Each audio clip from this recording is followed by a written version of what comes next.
You know what? This plant is 90% dead. Rotting roots, wilted leaves, not a hint of green left. Most people would throw it away. But look at this. 3 weeks later, here's the result. Fresh green leaves, new shoots sprouting everywhere. What happened? Hi, I'm Margaret, 58 years old. In 30 years of gardening, I've saved over 100 plants from the brink of death. Orchids, snake plants, fruit trees, pothos, any kind of plant. And today, I'm going to show you a simple 3-step method. You don't need special equipment. You don't need professional experience. Just patience and doing these 3 steps correctly. Before we start, comment the name of the plant you want to save down below. I'll read and answer every question. Let's begin. You know, the first year I started gardening, I killed 20 orchids, 20 plants. The feeling of failure, I still remember it clearly. I asked myself, do I even have a green thumb? But then an elderly friend told me, Margaret, plants don't die because you're a beginner. They die because you don't know what problem the plant is facing. That statement changed everything. 80% of first-time plant owners make the same mistake. They see the plant wilting, immediately think it needs water, and water it right away. Wrong. Most plants die not from a lack of water, but from too much water. Today, I'm going to teach you how to diagnose correctly, then treat correctly. 3 clear steps: diagnose, treat, recover. Simpler than you think. Follow me step by step. The biggest mistake I see is people looking at a wilting plant and immediately watering it. No inspection, no observation, just water. 90% of the time, plants die from overwatering, not underwatering. So, how do you know which case your plant is? Sign number 1, root rot. Take the plant out of the pot and look at the roots. Healthy roots are white or pale yellow, firm, and have no smell. Rotten roots are dark brown or black, mushy, slimy, and smell bad. If your roots look like this, that's root rot. The cause: too much watering and poor drainage. Sign number 2, mold.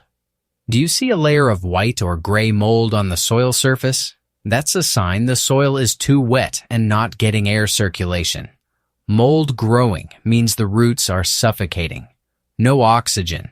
Sign number 3, nutrient deficiency. Leaves turning yellow evenly throughout the plant. No rot, just pale yellow. This isn't about water. It's about depleted soil nutrients. The plant is starving. It needs feeding. Sign number 4, pests. Small holes in leaves, strange brown streaks, or you see tiny insects crawling. These are pests or spider mites and need separate treatment. I'll make a dedicated video about this topic. So, which category does your plant fall into? Root rot, mold, nutrient deficiency, or pests?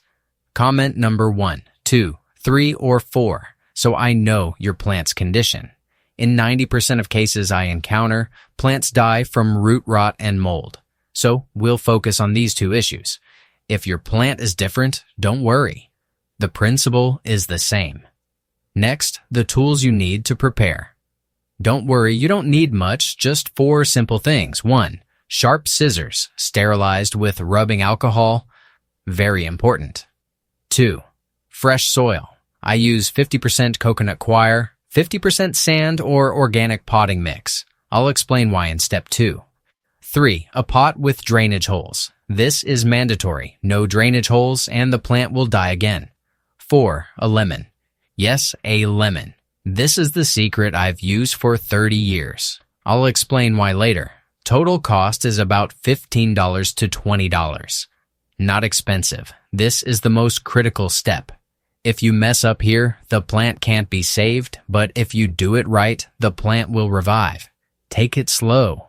Follow each step I show you. Step 2.1. Remove damaged parts. First, cut off all wilted and dead leaves. Why? Because the plant is very weak. It doesn't have the energy to sustain these leaves.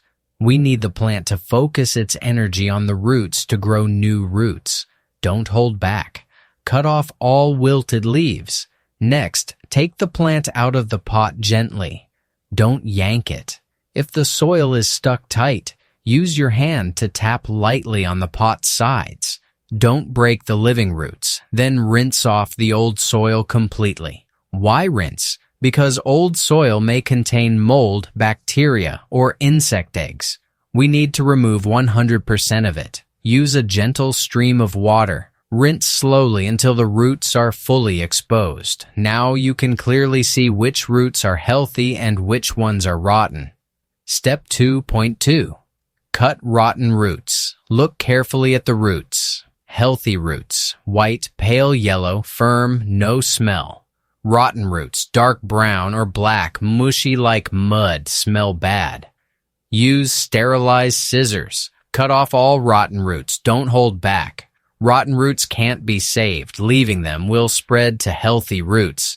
You might end up cutting 70%, even 80% of the roots. That's okay. The plant can still survive. As long as 20% of healthy roots remain, the plant will regrow. I've saved plants with only 10% of their roots left, and they still lived. Step 2. 3. Disinfect with lemon water. This is a secret step that many people don't know. Why use lemon? Because the natural acid in lemon has a pH of 2 to 3. Mold and bacteria cannot survive in such an acidic environment. How to mix? 1 teaspoon of lemon juice mixed with about 2 cups. 500 milliliters of clean water. Strong enough to kill bacteria but won't harm healthy roots. Soak the entire root system and stem base in this lemon water. Time exactly 20 minutes. Not more, not less. Less than 20 minutes isn't clean enough. More than 20 minutes and the roots will be weakened. Set a timer. I'm serious. You don't have a lemon? No problem. Use apple cider vinegar. Mix 1 teaspoon of vinegar with 10 teaspoons of water. Or use organic plant disinfectant. Buy it at any garden center. The important thing is you must disinfect. This step determines 50% of success. Step 2.4. Prepare fresh soil. While waiting for the plant to soak, we prepare the soil. The formula I've used for 30 years. 50% coconut coir retains moisture but doesn't get waterlogged.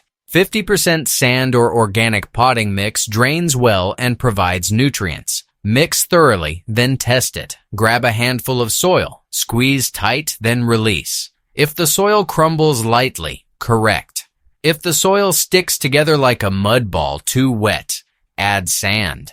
If the soil falls apart immediately, too dry, add coconut coir. Halfway there. You're doing great. Sounds like a lot of steps, but it actually only takes about 45 minutes. In the description below, I've included a link to download a free checklist PDF. Print it out and check off each step so you don't miss anything. Let's continue. After 20 minutes of soaking, take the plant out. Now, repot it. Place the plant in the center of the new pot. Roots should lie naturally, not bent or twisted. Why? Because roots need space to develop in their natural direction. Fill in with fresh soil. Tap lightly on the pot's sides. Don't pack it down hard. Just tap gently. The goal is to get good soil-to-root contact while still keeping it airy.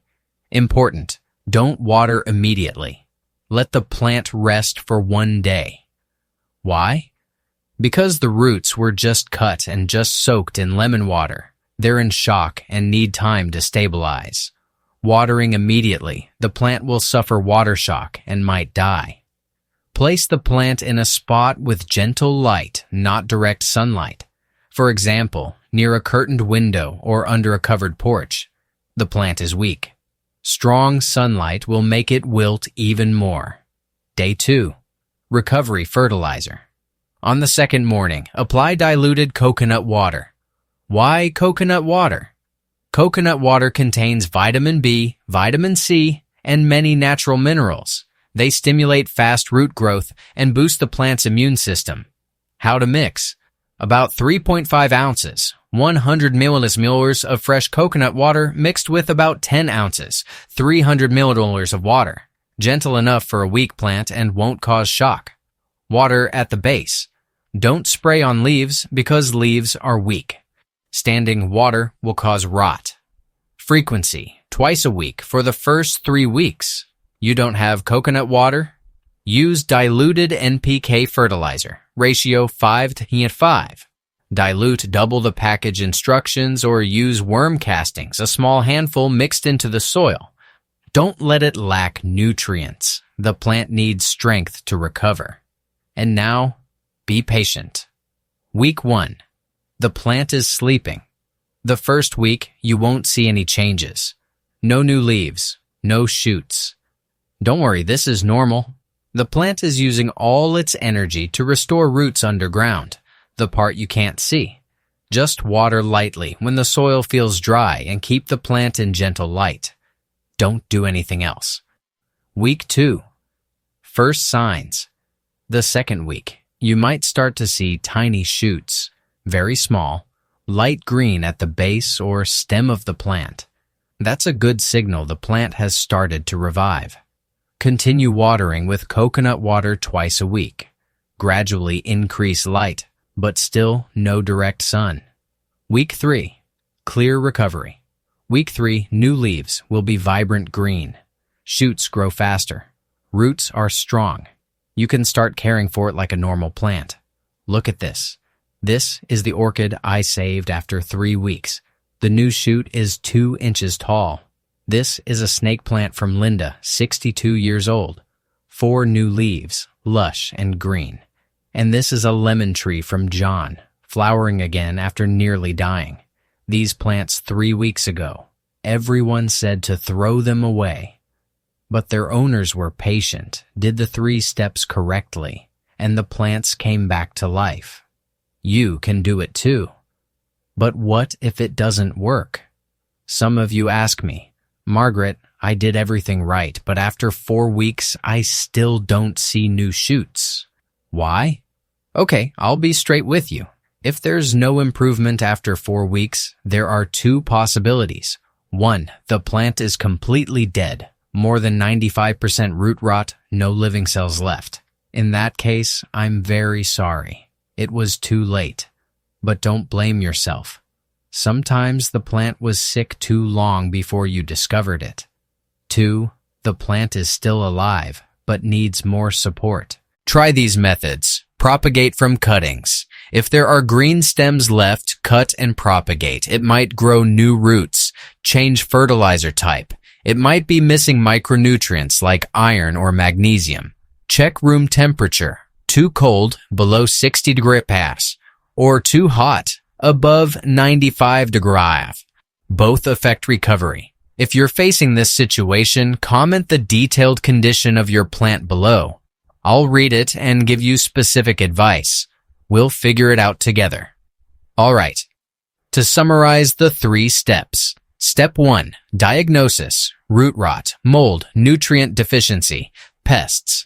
Identify the problem correctly. Step 2, treatment, cut damaged parts, disinfect with lemon water, replace with fresh soil. Don't water immediately. Step 3, recovery.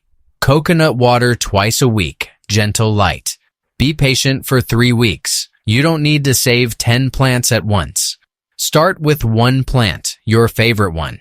Do the 3 steps correctly and trust the plant. It will respond to you. If this video was helpful, I have a few things to share. 1. Scroll down to the description. Download the free checklist PDF and print it out so you don't miss any steps. 2. Join our Facebook group, Gardening Over 50. More than 500 members are sharing their plant revival results, asking questions daily and exchanging cuttings. I'm online every evening to answer questions. And 3. Comment the name of the plant you'll save first. I really want to know. And 4. Next week's video, I'll show you how to propagate from nearly dead plants. Subscribe to the channel so you don't miss it. A dying plant isn't the end. It's an opportunity for us to learn how to care better. Be more patient and love more deeply. Every plant that comes back to life is a lesson, a small joy, a victory of your own. Grow with us. Thrive with us. See you next week.